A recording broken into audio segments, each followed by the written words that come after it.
Fala galera, beleza? Eu sou o Léo, professor e plantonista de Geografia do Poliedro, e hoje estamos aqui reunidos para fazer a questão número 26, o complementar 26, estamos na página 45. O livro é o livro 2, frente 1, capítulo 5 de Climatologia, página 45, o exercício complementar 26. Questão da Unesp 2014. Vamos dar uma lida nesse texto e depois eu dou uma discutida nas alternativas, beleza? Então vamos lá. As chuvas torrenciais que costumam causar tormentas nesta época do ano em diversas cidades brasileiras desapareceram nesse verão. O lugar delas foi tomado por uma seca considerada atípica e por muito calor.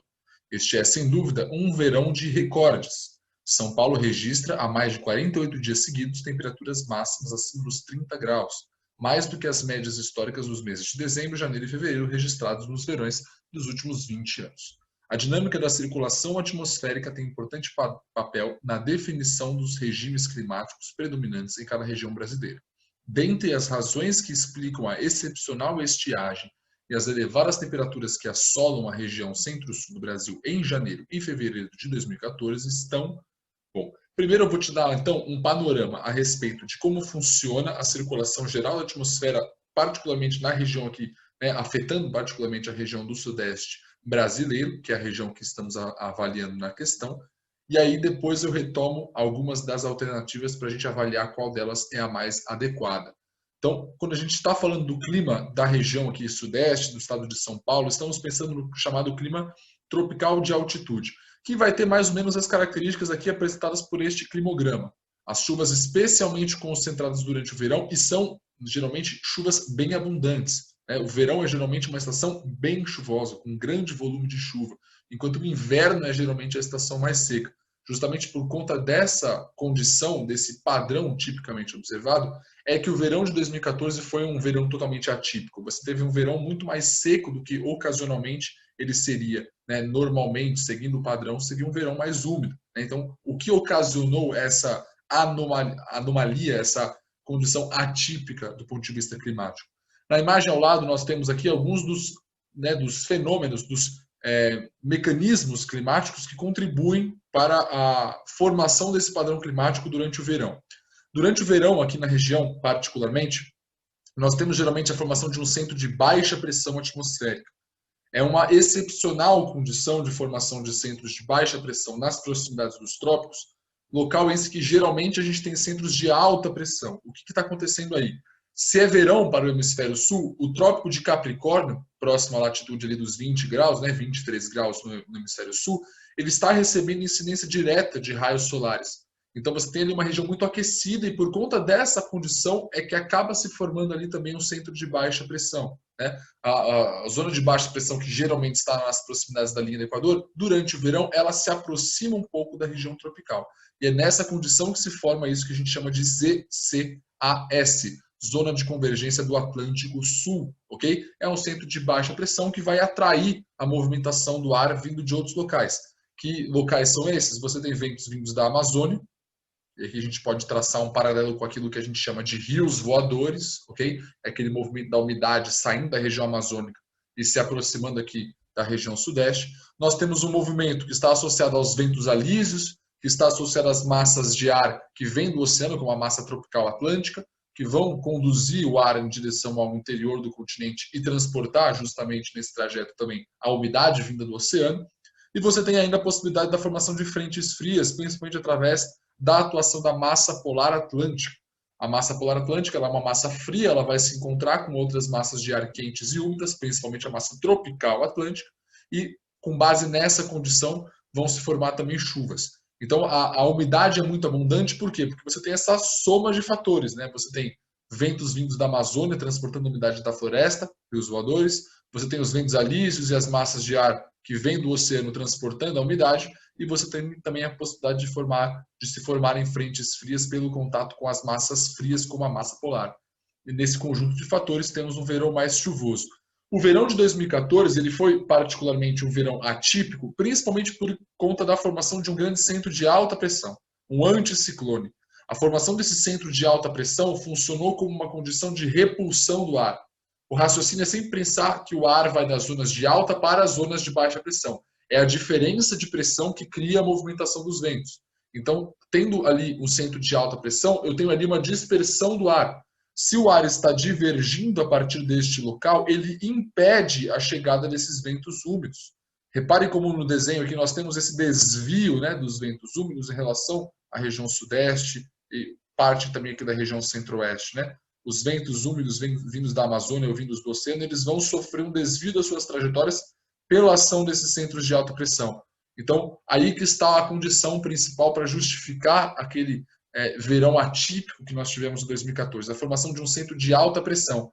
Vale ressaltar que este centro de alta pressão, ele geralmente está associado a uma massa quente e seca que nós temos no interior da América do Sul, aqui nessa porção bem central da América do Sul, que é a massa tropical continental. Essa massa de ar, ela geralmente não tem tanta força, ela não é uma massa de ar que tem tanta importância, justamente pelo fato de você ter outras massas de ar mais úmidas e geralmente com maior incidência, né?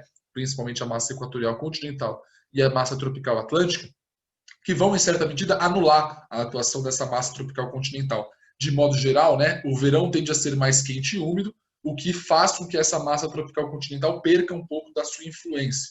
Agora, se você pensa nesse verão de 2014, você pode considerar que a formação desse centro de alta pressão esteve associado, esteve, né, de modo relacionado ali àquela massa de ar quente e seca. Você pode estar se perguntando por que uma massa de ar quente está associada ao centro de alta pressão. Afinal, há pouco eu falei que os centros de baixa pressão geralmente estão associados às temperaturas mais elevadas. Essa relação entre pressão e temperatura, ela é um pouco variável. Eu diria que ela é válida para a gente explicar grande parte dos fenômenos, mas em alguns casos é importante fazermos algumas ressalvas. Então, no caso aqui especificamente, você pode lembrar dos centros de alta pressão próximos às regiões tropicais.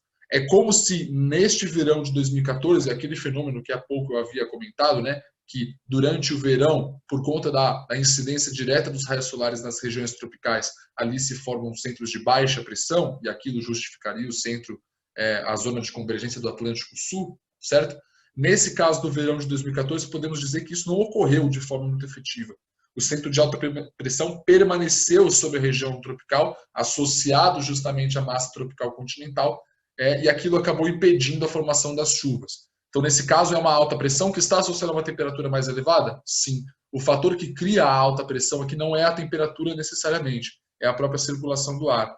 Como você tem esse movimento de queda, né, da circulação do ar, é como se estivesse ocorrendo um grande movimento de descida, um movimento subsidente do ar nessas regiões tropicais, acaba ali se formando um centro de alta pressão. Então, voltando aqui para a alternativa, o que a gente pode identificar? Né? A alternativa B, a alternativa correta, ela vai falar justamente disso. A incidência de uma zona de alta pressão atmosférica e o predomínio de uma massa de ar quente e seca. Eu diria que é fundamental você pensar na zona de alta pressão. A zona de alta pressão vai criar aquele cenário de repulsão do ar e com a repulsão do ar ocorre também uma repulsão da umidade. Então é sempre associada essa relação. Aparecer um centro de alta pressão, a tendência é que o ambiente fique mais seco. Não necessariamente mais quente, você pode ter alta pressão associada ao ar frio ou ao ar quente, mas fundamentalmente um ar seco. Bom, vamos dar uma passada nas demais alternativas também, só para não ficar nenhum tipo de aresta a ser aparada. Então, na primeira alternativa, na alternativa A, ele fala da manifestação do fenômeno Laninha e o reforço das condições meteorológicas de ambiente quente e seco por questões sazonais. A Laninha, na verdade, ela não tem muita relação com o fenômeno que a gente está descrevendo, né? Não temos nenhum tipo de relação que nos aponta diretamente à ocorrência da Laninha, ok? A princípio poderia haver alguma relação, mas não temos nenhuma referência a isso. Mas o erro fundamental da alternativa A é a segunda parte, né? O reforço das condições de ambiente quente e seco.